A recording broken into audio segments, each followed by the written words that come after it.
folks, and a very warm welcome back to What's for Tea. It's absolutely amazing to see you all again, and I hope you're having a brilliant day so far.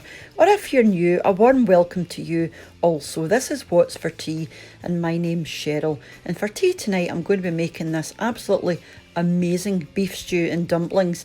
Now, I got this out of my new cookbook, and this is actually Dundee beef stew, and what gives it the Dundee is actually the marmalade that's used in the stew, because I don't know if you'll know, but Dundee is quite a big city in Scotland, and it's well known for its wonderful marmalade. So I'm going to be sticking a large teaspoon or tablespoon, depending on your preference and how sweet you want it, into this stew, and it's just going to give it a lovely zesty sweet kick. So yeah, so it's very easy to make. You know, everything gets cooked in the same pan, and it's, like I said, absolutely delicious, completely fuss free, foolproof, and like I keep saying, but it's true, amazingly tasty. As usual, I've listed everything that I've used down below, and you'll find grams, and you'll also find cups and ounces, because obviously not everybody uses grams. So if you want alternative measurements, you'll find them down there. Right, so the first thing I've got is 1 teaspoon of baking powder. I've got half a teaspoon of paprika, 50 grams, which is half a stick of butter, 225 grams, which is about 8 ounces of diced onions, 300 millilitres, which is 1 1/4 cups of red wine. I've got 900 grams, which is about 2 pounds of diced stewing steak. I've got 300 mils, which is again 1 1/4 cups of beef stock. I've got 100 grams, which is about a cup of self-raising flour. I've got 50 grams, again half a cup of plain or all-purpose flour, 3 cloves of garlic. You can chop that or mince that. I've just chopped mine. 1 generous tablespoon of marmalade. I've used bitter marmalade, but really anything you've got will do. It's really just for the sweetness and the sort of zesty marmalade flavour. 50 grams, which is half a cup of beef suet. Now, if you can't find beef suet, I've been told that you can use cold butter, and it works just as well. Just keep the ratio of half fat to flour, you know, just keep that the same. But apparently that works just as well. I've also got 100 grams, which is 4 ounces of button mushrooms, and I've just quartered those. And I've also got some salt and pepper, and you'll need some oil for frying. I've used olive oil, but you can use whatever oil you like. So let's move on and we'll see what's next. So this is the oil that I'm using. Like I said, I'm using olive oil, but you can use whatever oil you want. And this is the red wine that I'm using. This is a Cabernet Sauvignon, but again, you can use whatever you like. And this is the marmalade that I'm using. I tried to find the bitter one, but if you can, you know, it doesn't really matter. And this is the stock that I'm using. I mean, this is proper sort of jellified stock, but again, you can use a cube if you like. So the first thing you're going to do is grab a large mixing bowl, and to that you want to pop in your plain flour, followed by your paprika, and then a wee dash of salt, or about half a teaspoon, then a wee pinch of pepper. We're just going to use this to rub into our beef prior to frying. So just mix this all together. And then you can go ahead and pop in your beef, and just make sure your beef is well coated with your seasoned flour.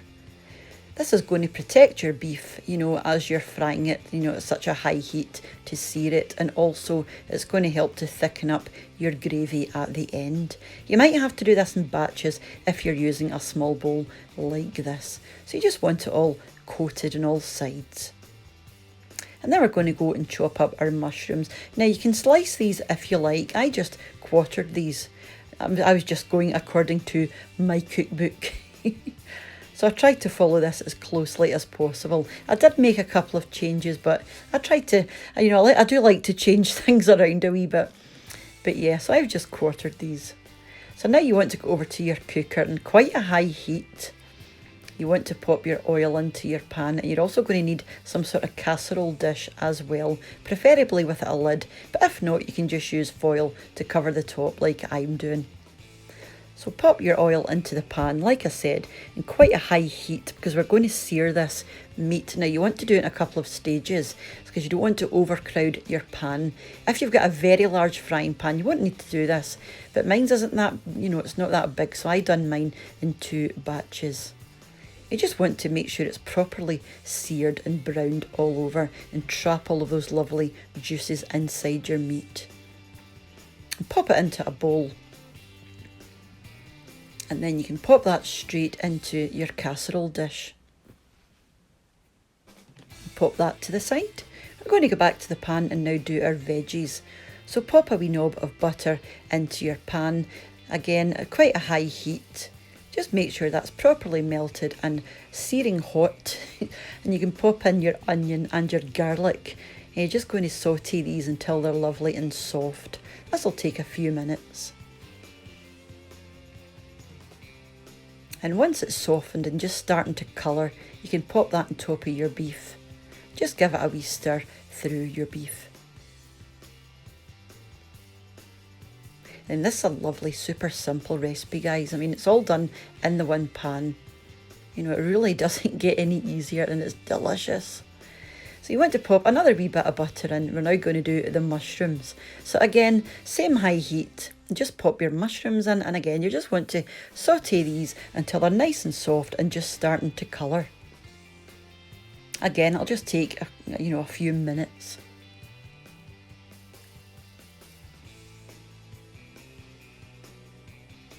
So once you're happy, you can go and pop these in with your beef and your onions and your garlic. I'm just using the crock pot from my slow cooker. It works wonderfully for this. But I don't actually have, a lid that I can put in the oven from the crock pot, so I just cover mine with foil. The last thing we're going to do is our stock. So same high heat, pop in your red wine. You just want to let this boil away for a good few minutes. Probably 4 or 5 minutes. Just let it simmer away. And then you can pop in your beef stock. And just let that come back up to a simmering heat. Then you can pop in your marmalade. This is just 1 generous tablespoon. But if you don't like it quite so sweet, you can just put in half a tablespoon if you like. And just let this simmer away for a couple of minutes. You just want everything to combine nicely. And then you can just pour that straight over your meat and your vegetables. Just give it a wee stir through. This smelled amazing already. Really did. And all you want to do now is cover this. Like I said, ideal if you've got a glass lid. I've got a lid for this, but it's got a plastic handle, so I can't put that into the oven. But what I've done is I've just covered mine with 2 layers of tin foil, and I've made sure it's nice and tight and sealed. You want to cook this for 3 hours on gas mark 4 or 180C or 350F. And whilst you're waiting, you can go on and do your dumplings. Now you're going to pop these in about half an hour before it's ready. So after about 2.5 hours. So into your bowl, you want to pop your self-raising flour, followed by your suet or your cold butter if you're using that. And then your baking powder, just for a wee extra bit of oomph. And then a wee pinch of salt. And then just mix this through, just to make sure everything's combined. And you want to add enough cold water to this just to bring it to a sticky dough. Between 6 and 8 tablespoons should do it.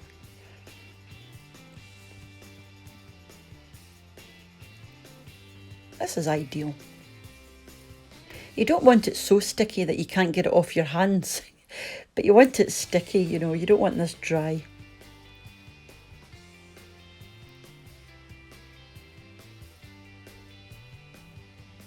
You can even add herbs to this if you like. I just wanted to keep mine plain because there are so many punchy flavours in the stew already. So you just want to roll your mixture into equal balls. There are 4 of us, so I've made 4 quite large, dumplings there. But you can make them smaller if you like. So this is good enough for me.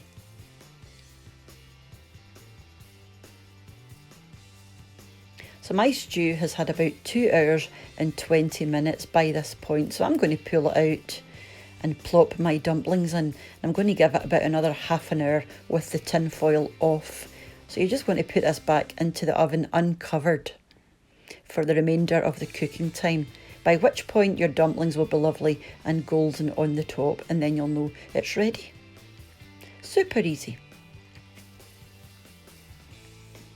So just pop them in. You want a wee bit of space between them.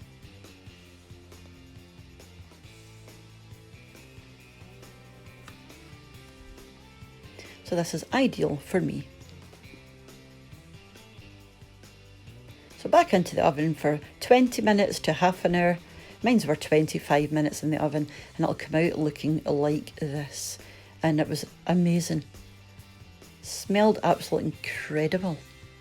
And these flavours, I mean, it was oh so rich. And just look at that, absolutely perfect. These dumplings are beautiful and light and fluffy. So I'm just going to pop it out into a plate now. So we just had ours with some creamy mashed potato and some broccoli at the back. And that's the beef stew and the dumpling on top. My dumplings never look the same twice. They always come out slightly different. But yeah, this was absolutely amazing, guys. Highly recommended. Like I said, incredibly easy to make. And you know, it all gets done in the one pan, so there's not a great deal of washing up either. So this is me sitting down to mine, and I just wanted to show you inside how light and fluffy these actually are. Perfect. Oh, I could just go that again. No, I'm lying. I actually couldn't. I'm stuffed to the gurgles. Absolutely stuffed, but highly recommended. You know, like, but we're getting, you know, right to that time of the year now where it's getting sort of chilly at night, and it's just these kind of meals you look forward to. I think if, you know, you've been out working all day, you're out in the cold and you're coming into a nice warm house, it's just this kind of thing I think you look forward to. We love these sort of meals in our house, we really do. And like I said, this is a super duper simple one to make. It does take a few hours to make, obviously, because it's a slow cook. You know, you're cooking it quite slow and quite low in the oven, but it's well worth it, because what you end up with is a lovely, beautiful, tender, fall apart stew that I'm sure your family will ask for again and again, because I know mine does. So that's it, guys. That's my super duper easy recipe for the beef stew, Dundee style. So it's the first time I've tried that, but certainly be trying it again. Maybe next time with not so much marmalade, because we did find it a wee tad sweet, but you know, it was lovely. So yeah, it's a definite must try again with maybe slightly less marmalade. So that was it. So I shall be back tomorrow with meals of the week as usual, starting off on Monday all the way through till Sunday. So hopefully I'll see you back for that, and of course I'll catch up with you during the week. So until I see you next, mind to take care of yourselves, and from our house in Scotland to wherever you are in the world, take care of yourselves, and bye for now. Bye now.